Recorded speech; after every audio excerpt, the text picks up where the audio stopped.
welcome to a Basics on the Index Card RPG, a very rules-light tabletop RPG. It is easy to get into, and my group has had a lot of fun with it, and I'm hoping you will too. So let's get into how it's similar to other games like D&D and Pathfinder. It uses turns. And in other games, this may be considered rounds, but here it's a little bit more free form. It's about 10-second long turns. You have time to do and say and be as dramatic as you want. It doesn't have an initiative roll. There's not even a spot for it on your character sheet. Instead, everyone just rolls a d20, and whoever rolls highest, they go first, and it goes clockwise around the table, which causes your players to change their seating arrangements just so they can put their healer before the GM.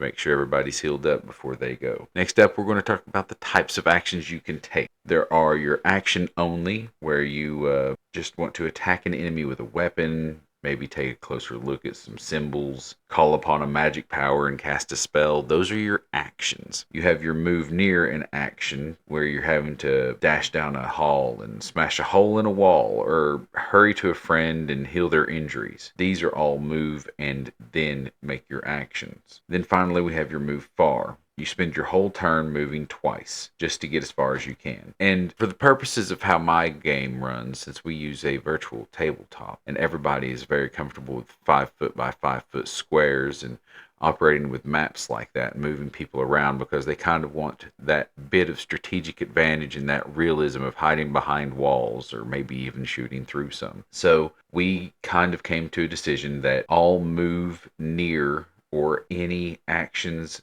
that would be at a near range, would be less than 25 feet or 5 squares, which means everyone would have a movement of 5 squares, and a double move would get you 50 feet, which would be the 10 squares. Everybody was happy with that, the idea of a 5 speed, and we've kind of stuck with it, and we've had success. Next, the types of actions you can make. So first we have simple actions. Some things are just cake. They take a moment. There's no rolling required. Simple actions are starting the engines on a starship and reeling a cable up with a hoist, putting a saddle on your horse. These are things that we're not going to roll to do. Next, we have checks. They're instantaneous, but they're uncertain, so they require a die roll. They can fail or they can succeed in a split second. So this is that using your dex stat to leap over a fissure in the ice, or your strength stat to move a wooden crate, maybe using lock picks to get a door open, in which case you'd have a lower target. But we'll talk about that in a moment. And then you have attempts. Larger tasks can take time to complete. Attempts involve your d20 roll and then rolling for effort to complete the task or destroy the foe or whatever you might be doing. Now, we'll get to effort in just a moment. Next, we have your targets. Targets are what you're trying to get to. These normally fall between 10 and 18. First, you just have to determine whether you're making a check or an attempt. Then you have to determine what stat you're going to have help you with that roll, and determine what the target is.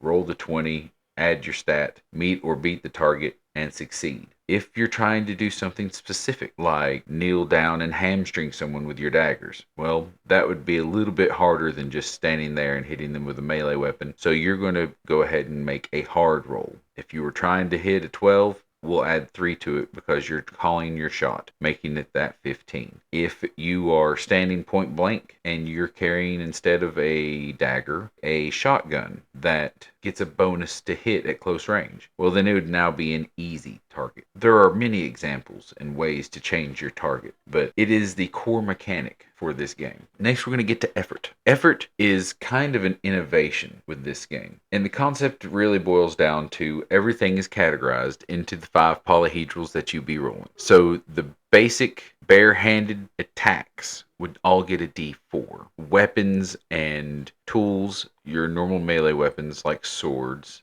all do a d6, and you can use bandages to heal for a d6. You've got guns, for the most part, all of which are a d8. Small case like sniper rifles may have a different weapon damage, but this is a case-by-case basis. Magic and energy, and in some cases also magical healing, all will do d10. And then, of course, your ultimate.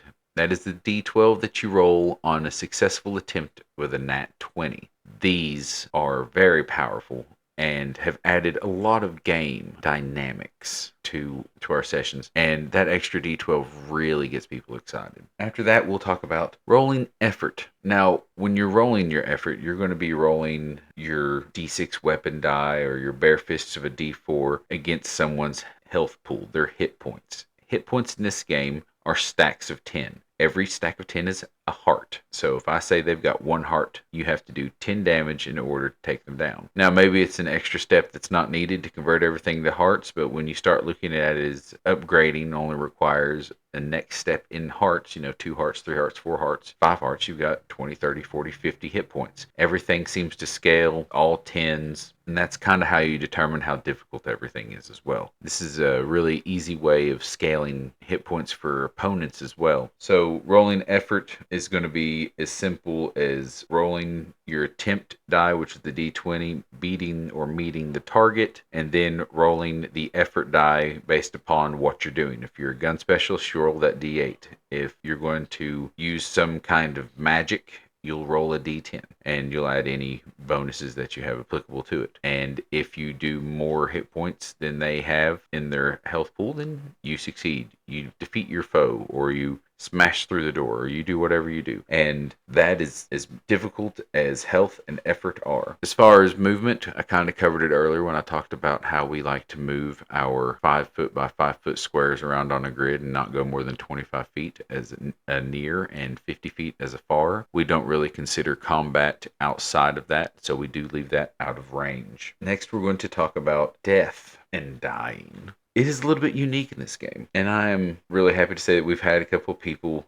I'm not happy to say they hit 0 hit points, but I'm happy to say that they recovered, and it was exciting, dramatic. So the first real big change up, you roll when you die on a d4. Once you've hit 0 hit points, that determines how many rounds you have until you die outright with a capital D. That starts a little timer. You have that many rounds. Hope you roll high. On each of your subsequent turns, you roll a d20. If you roll a nat 20, you awake with 1 hit point. It's a miracle. However, if you fail to roll a 20 and if no one helps you before the number of rounds that you rolled on that d4 happens, your timer is up and you are gone. In addition to this, if you take so much damage in one cataclysmic instant that you go to negative 20 hit points, you're blown to bit. You're leaving no body to bury. You're just missed in memories, my friend. But there are other ways to avoid this. We have recovery. So at any time during play, you can sacrifice your turn to pause, regain your breath, bind a few cuts, and recover your gusto. You just roll a d20, add your constitution stat, meet or beat the current target, and if you do so, you regain your constitution +1 in hit points immediately. You can get right back into the fight. If you're unconscious and bleeding out, someone can make an intelligence or wisdom save, beat the target, and stop your dying timer so that you're stable. Unconscious but stable. Next, we can go ahead and get into the hero coin.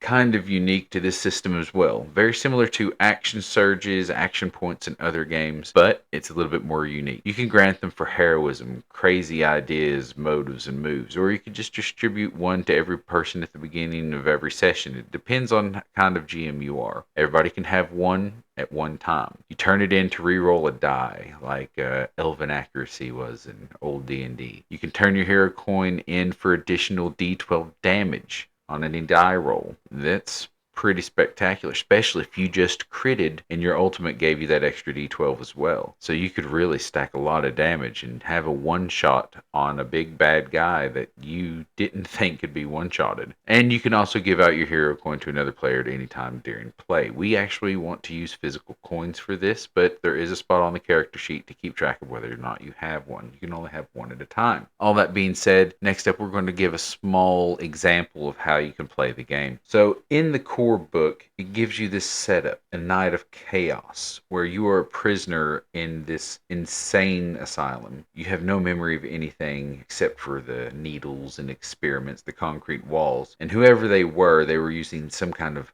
arcane machine and glowing goo to make you a super weapon. You don't know if it worked, but then a fire breaks out and it's go time. You are locked in your cell. So as the flames start to consume D-block, you must escape your cell or be burned alive. A D4 to figure out your timer. So you roll a D4 for the timer. You have that many rounds to break out of your cell with your bare hands and you do 1 heart of basic effort against a 10 target to break free. So basically what we have is however many d4 rounds before the fire consumes you, and you have to do 1 heart or 10 hit points of damage, aka the effort, with basics 1d4s against a 10 target to break free. You're going to have to roll high 3 times, and hopefully you got at least 3 rounds to do so. Otherwise, you'll probably die in the fire. I believe their example is a little bad for their single person playthrough. There's other examples, but that's kind of the idea.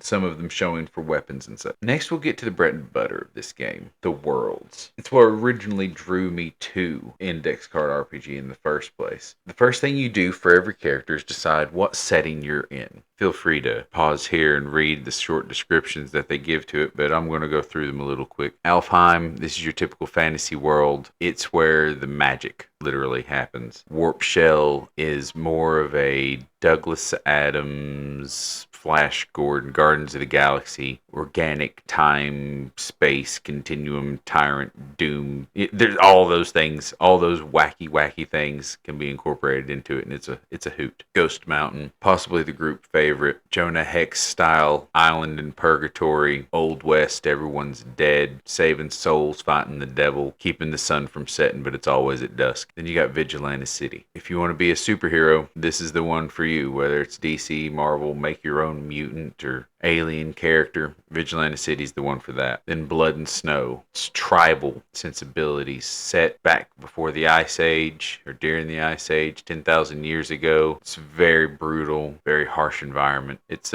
pretty epic. Next, we'll get to the thing that everybody wants to see, the character sheet. Now, you're going to see a lot of things that are familiar to a lot of other RPGs, your stats and boxes to put abilities and powers and places to put your name. So we'll go ahead and start off there. You got your name, which you can choose, and the world you belong to, which is the setting, as we've just discussed. Then life form.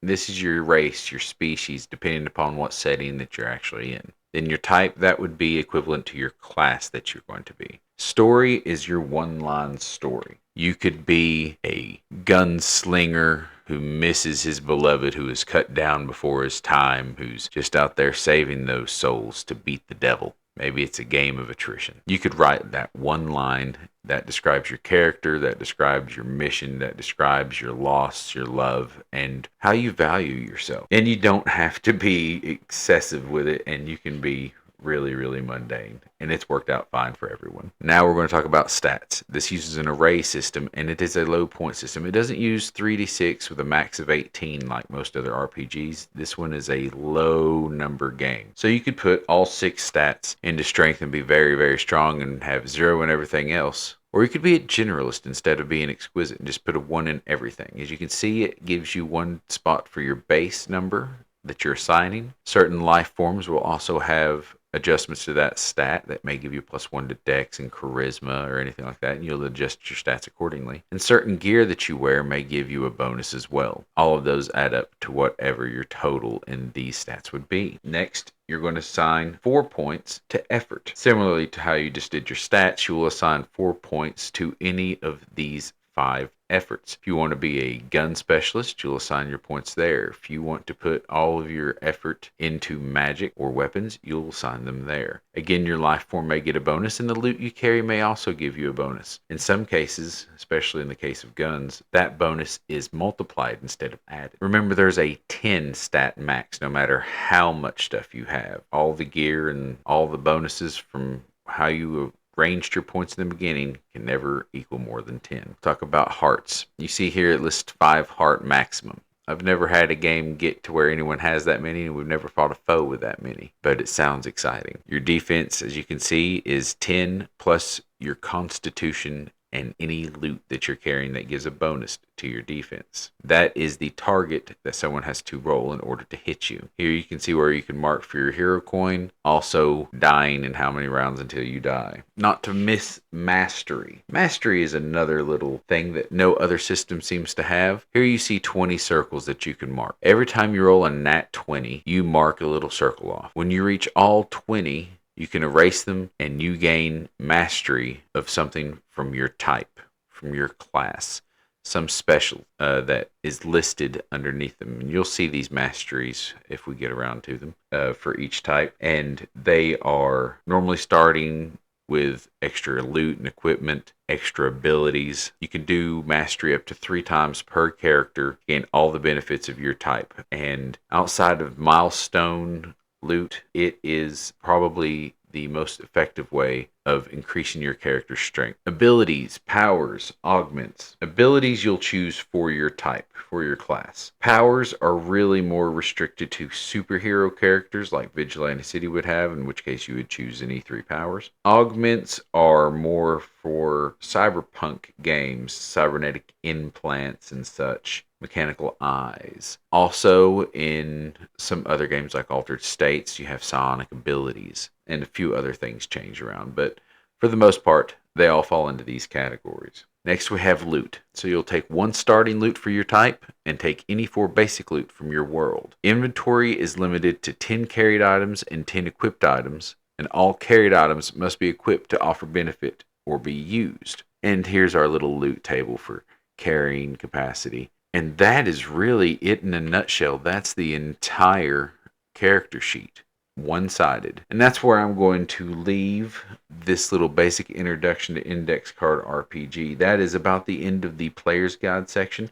There's some very useful information in the Game Master's Guide portion, and there's even a small monster manual before it gets into the world settings information, which really makes up the bulk of the book. However, the next video I'm going to show you how to take this information, tweak it slightly, and fill out a character sheet for Altered States, which is a cyberpunk game set in 2440 that uses this Index Card RPG rules and puts a little bit of a twist on them, adds psionics and rage dice, and maybe go into how we've already started a campaign with that and how that's played out and what we think of it so far. So until the next video, like and subscribe. Thank you for watching. Goodbye.